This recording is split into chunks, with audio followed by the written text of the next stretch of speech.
And this is really a blessing, I think, to have the interior design advocate, Donna Hoffman, in the house just to talk to us about designing in the home, making that game plan, creating a budget. But if you're a new home buyer, what to expect and what to do. And Donna is really going to walk us through furnishing that brand new home. I know you have your checklist here. We do.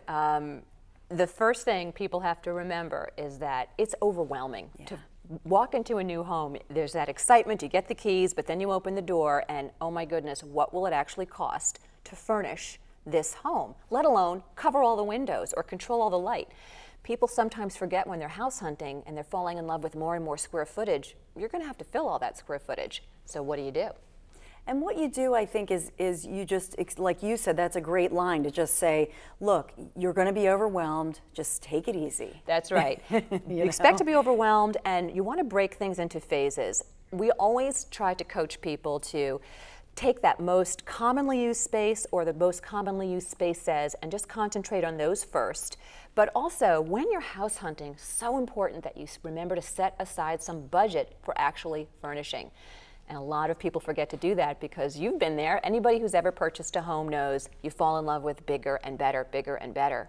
Well, bigger and better means more furniture, more windows to cover, right? So you've got to have that budget. You don't want to get seduced by square footage, like you said. Right. What's the 15 to 35% rule? Well, this is people are amazed by this.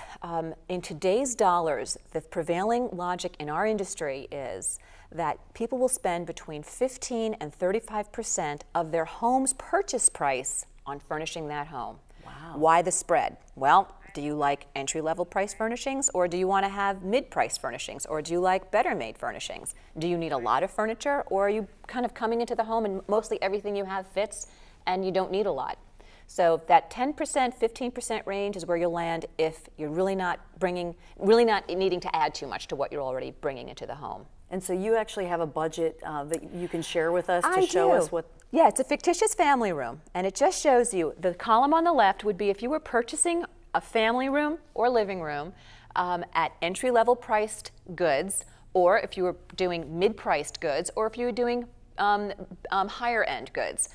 Now, do know that subtotal, $5,000 and change, on the entry-level price family room does not include shipping and home delivery, the cost of the painter, if you're hiring a designer, window treatments. Wow, window treatments are a big consideration for the budget.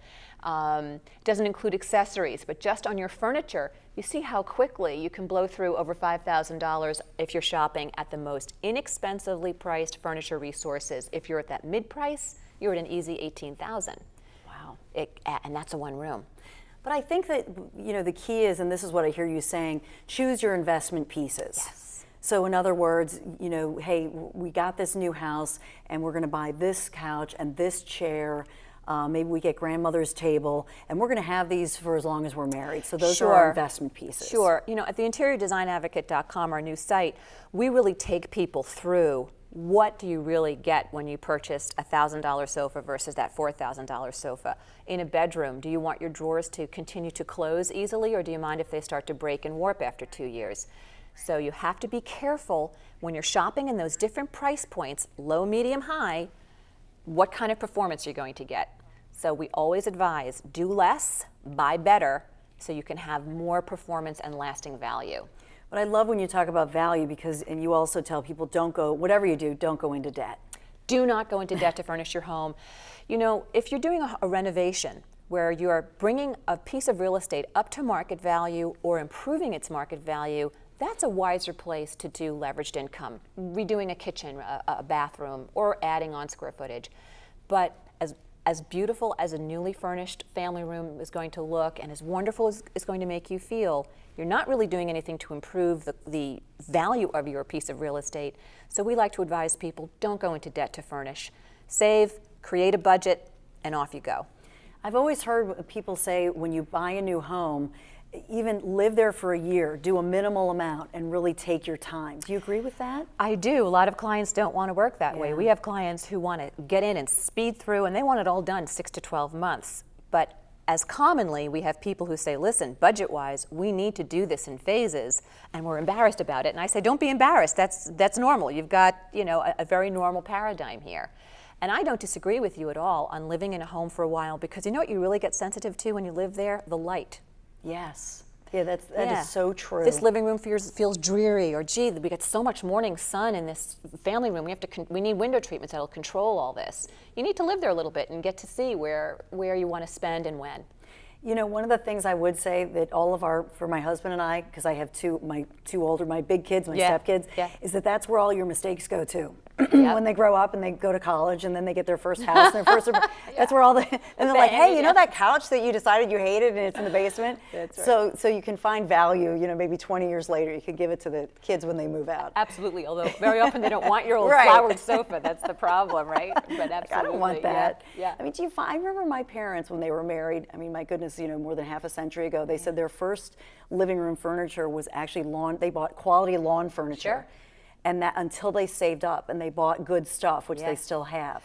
Yes, but when your parents were shopping for furniture, there was a sense of desire for quality that we don't have in the same way now. It really left in about the last 15 years or so, 20 years. The status symbol when your parents were purchasing furniture in the 50s, the 60s, even the 70s, a beautiful pair of designer armchairs in your living room was a status symbol. Now it's a TV set. Oh, and the Davenport. Right. Tess Brown, my producer's going, remember that Davenport? That's right. That's right. That's right. It's fun. I think that what it's really all about is loving your home and embracing it and just figuring out within your own budget. But even if you won the lottery, I just think from what you're saying with being an interior design advocate is take it slowly and make a plan, because you will love it. It's kind of like investing in yourself and what you love. Right, and hire a pro. I'm very pro interior designer. A do-it-yourselfer will make some fairly costly errors, and the invested cost in bringing in a professional set of eyes who can guide you wisely with a long-term plan and a short-term plan is huge. And I'll tell you too that designers, we look at spaces and we see what's possible. Lay people, civilians, look at spaces and they see what's there. So a designer can really help you decide, where would you be more likely to get more mileage out of your budget here? And you know what? We really don't even have to do anything in this room other than take a couple of pieces from upstairs, move them downstairs, and rearrange things. So hiring a pro, whether you're a new home buyer or you're just redoing something, is always a very wise invested dollar cost. Yeah, absolutely. All right, more with Donna when we come right back.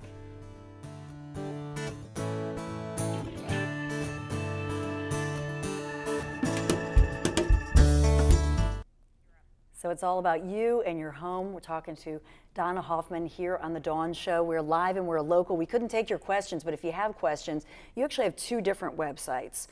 We do. Our design company is Donna Hoffman. Interiors by Donna Hoffman, I should know that. You can go directly to our website We have that it up way. right there. Right? And we gotta go. And we gotta go. There you go. Have a good one.